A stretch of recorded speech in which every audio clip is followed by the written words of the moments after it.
صبر پیدا کرو.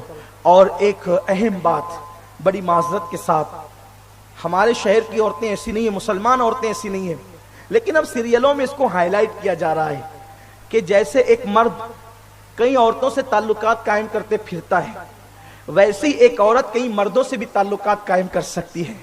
یہ بہت خطرناک چیز. کسی نے دولت کی لالچ دی، کسی نے زیور کی لالچ دی، کسی نے مال کی لالچ دی، بلکہ کبھی کبھی کسی بدبخت نے شادی کی لالچ دی. کیا اس غریب کے ساتھ مصیبتیں اٹھا رہی ہے؟ میرے پاس تو اتنا مال ہے، میرے پاس تو اتنی دولت ہے. اور کیا اس جو ہے وہ بدصورت کے ساتھ رہ رہی ہے؟ دیکھ میں کتنا خوبصورت ہوں. یاد رکھنا یہ تقدیر کے فیصلے، قدرت کے فیصلے. اگر آپ کی قسمت میں بظاہر کوئی بدصورت، حالانکہ انسان کوئی بدصورت نہیں ہوتا، جس کے لیے قرآن کہ لقد خلقنا الانسان فی احسن تقویم، کہ ہم نے انسان کو اچھی شکل میں پیدا کیا، وہ بدصورت نہیں ہوتا. لیکن عرف میں اگر کوئی کالی رنگ کا ہے، چلیے اگر کسی کی ناک ہی چھوٹی ہے یا آپ اس کا چہرہ پسند نہیں کرتی، پہلے تو آپ کو حق تھا شادی سے پہلے انکار کر، لیکن اب آپ نے اس کو قبول کر لیا ہے. میری بہنوں، آپ نے اس کو قبول کر لیا. اور بھائیوں، اگر آپ نے کسی ہلکی شکل والی خاتون کو قبول کر لیا ہے، اب اسے دھوکہ نہیں دینا. زندگی کے مجدار میں اس کو تنہا نہیں چھوڑنا، اس لیے کہ چمڑی ہی سب کچھ نہیں ہوتی، بلکہ دل کی وفا بڑی اہم چیز ہوتی. اگر کسی لڑکی کو بدصورت شوہر مل گیا، صبر کرے جنت ملے گی. کسی شوہر کو بدصورت عورت مل گئی، صبر کرے جنت ملے گی. اور کوئی خوبصورت ملے تو شکر کرے. یہاں مجھے ایک واقعہ یاد آتا ہے، اگر آپ تھک نہیں گئے تو عرض کروں. تھک گئے آپ لوگ؟ ہاں، آواز تھوڑی سی کم آئی ہے. تھک گئے آپ لوگ؟ اچھا ماشاءاللہ. یہ نہیں تھکیں گی، یہ سنیں گی، کیونکہ آج ان کے کام کی بات ہو رہی ہے، آپ کی بھی ہو رہی ہے، آپ بھی سنیے. اور موقع شادی کا ہے. ہمارے اقبال بھائی کی نواسا ہوتا ہے کیا، جو بھی ہے. ہاں، ہمارے اقبال بھائی بہت پرانے ساتھی ہیں، دکھتے نہیں ہیں لیکن نبی یہاں اقبال بھائی کا بھانجا ہے. ٹھیک ہے، اللہ تعالیٰ برکتیں دے شادی کے اندر. ایک بہت بڑے فن کے ماہر تھے، ان کو اللہ تبارک و تعالیٰ نے علم نحو میں، علم نحو میں بہت مہارت دی تھی ان کو. لیکن اب ظاہر سی بات ہے، کوئی ضروری تھوڑی ہوتا ہے کہ علم ملے تو پھر قد بھی اتنا ہی اونچا ہو، علم ملے تو چہرہ ہی اتنا خوبصورت ہو، ایسا کوئی ضروری نہیں ہوتا. اللہ جس کو چاہتا ہے عطا کرتا ہے.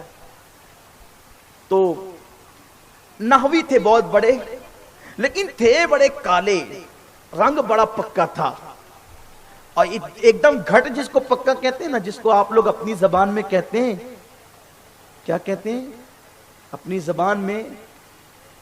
بلیک کو آپ اور جو ڈارک بلیک بتانا ہوتا ہے نا جی، نہیں، بہت پکا رنگ، بہت پکا رنگ، گھٹ پکا رنگ، ایک دم پکا. اتنے کالے تھے اور قد بھی چھوٹا تھا. اور بیوی قسمت سے مل گئی تھی بڑی خوبصورت. جب بھی گھر میں آتے تھے سلام کرتے تھے، کہتے تھے تم بھی جنتی ہو اور میں بھی جنتی ہوں. جب بھی گھر میں آتے تھے تم بھی جنتی ہو میں بھی جنتی ہوں. ماحول اچھا تھا، نبھ جاتی تھی. ایک دن تھوڑی سی ناراض ہو گئی تھی بیوی، ہمیشہ کے معمول کی طرح کہنے لگے کہ تم بھی جنتی ہو ہم بھی جنتی. کا یہ پہاڑے کے علاوہ کچھ اور بھی یاد کیا ہے؟ تم بھی جنتی اور ہم بھی جنتی ہے، تم بھی جنتی. برسوں سے سنتے آ رہی ہوں، بس اس کے سوا بھی کچھ جانتے ہو؟ اچھا یہ بتا دو کہ تم بھی جنتی میں بھی جنتی، یہ کیسے ہو سکتا ہے؟ دنیا میں اپنی جنت کا، میری جنت کا اعلان کرتے ہو؟ بتاؤ تو صحیح. بھئی جب انسان ناراض ہوتا ہے تو پھر حساب کتاب اسی طرح ہوتا ہے، اور ماحول نارمل ہو تو پھر ہر بات ہضم ہو جاتی ہے، پھر آپ جو چاہے کہہ دیں. اگر ماحول اچھا ہو تو میں تیرا شاہ جہاں تو میری ممتاز محل بھی کہہ دے تو بھی معاملہ چل جاتا ہے. لیکن اگر ماحول خراب ہو، اجمل سلطان پوری صاحب نے کہا نا، میں تیرا شاہ جہاں تو میری ممتاز محل، آ تجھے میں پیار کی انمول نشانی دے دوں. انہوں نے کہا تھا، بہت اچھا کہا انہوں نے. اللہ تعالیٰ اگر وہ سلام حیات تو ان کو سلامت رکھے. محبت ہونی چاہیے، بیوی محبت کے لیے ہوتی ہے. تو یہ بات بھی کہہ دے تو چل جاتی کہ میں شائجہ اور آپ ممتاز ہے، چل جاتی ہے. لیکن اگر ماحول اچھا نہیں ہو نا تو پھر اگر یہ بھی کہہ دیا جائے نا کہ آپ بھی جنتی اور ہم بھی جنتی، تو بھی پھر کہا جاتا ذرا حساب دیجئے کہ کیسے جنتی ہے. وہ تھے نحوی کا بیوی آپ کتنی خوبصورت ہیں، آپ کتنی خوبصورت ہیں۔ جب میں آپ کو دیکھتا ہوں تو میں شکر کرتا ہوں کہ مجھ جیسے کالے کلوٹے کو اللہ نے تم جیسی خوبصورت بیوی عطا کی ہے۔ تو میں جو شکر کرتا ہوں نا، تو اللہ نے شکر کرنے والوں کے لیے جنت کا اعلان کیا ہے، اس لیے اسے میں جنتی ہو گیا۔ اور تم جب مجھ پہ نظر ڈالتی ہوگی، اتنا کالا کلوٹا اتنی خوبصورت عورت کو مل گیا، تو تم صبر کرتی ہوگی، تم صبر کرتی ہوگی، اور صبر کرنے والوں کے لیے بھی اللہ نے جنت کا اعلان کیا ہے۔ تو تم مجھے دیکھ کے صبر کرتی ہو، اس لیے تمہیں جنت ملے گی، اور میں تمہیں دیکھ کر شکر کرتا ہوں، اس لیے مجھے بھی جنت ملے گی، مجھے شکر کی بنیاد پہ اور تمہیں صبر کی بنیاد پہ۔ تو دیکھو ایسا بھی ہوتا ہے۔ تو کبھی کوئی لالچ دے نا، کوئی بدبخت کہ میرے پاس یہ ہے اور یہ ہے اور یہ ہے، کبھی نہیں، کبھی نہیں، کبھی نہیں۔ ایک عورت کے لیے سب سے قیمتی سرمایہ، سب سے قیمتی سرمایہ اس کی حیا ہوتی ہے۔ اور یاد رکھنا، حیا اگر چلی جائے تو کسی بازار سے آپ خرید کر کے نہیں لا سکتی۔ اور یہ بھی یاد رکھنا، جو عورتیں، توجہ، جو عورتیں اپنے شوہر کو دھوکہ دے کر اس کا گھر اجاڑ کر کہیں اپنا گھر بساتی ہے، وہ کبھی سکون سے نہیں رہتی۔ اور جو شوہر اپنی بیوی کا گھر اجاڑ کر اگر اپنا گھر بساتا ہے تو وہ بھی کبھی سکون سے نہیں رہتا۔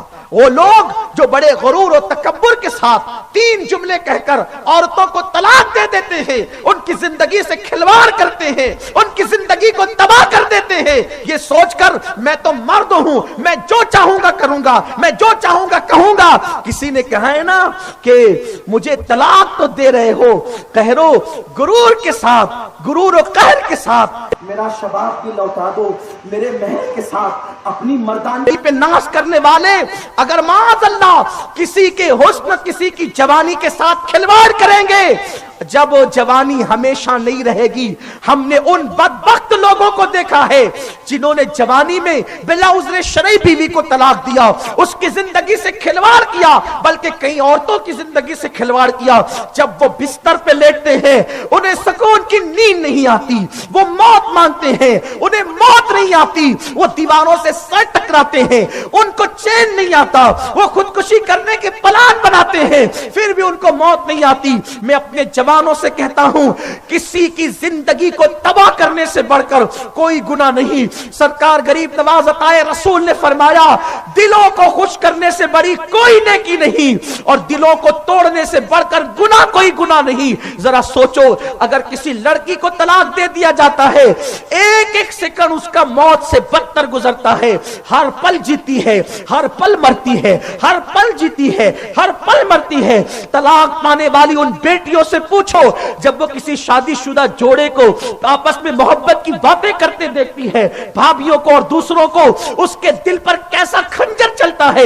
لیکن یہ سب ظلم اس نے کیا ہوتا ہے جس نے 3 مرتبہ طلاق دے کر کسی کی زندگی سے کھلواڑ کیا ہے۔ میں قوم کے جوانوں سے کہتا ہوں، مردانگی طلاق دینے کا نام نہیں، بلکہ بیوی کو نبھانے کا نام مردانگی ہے۔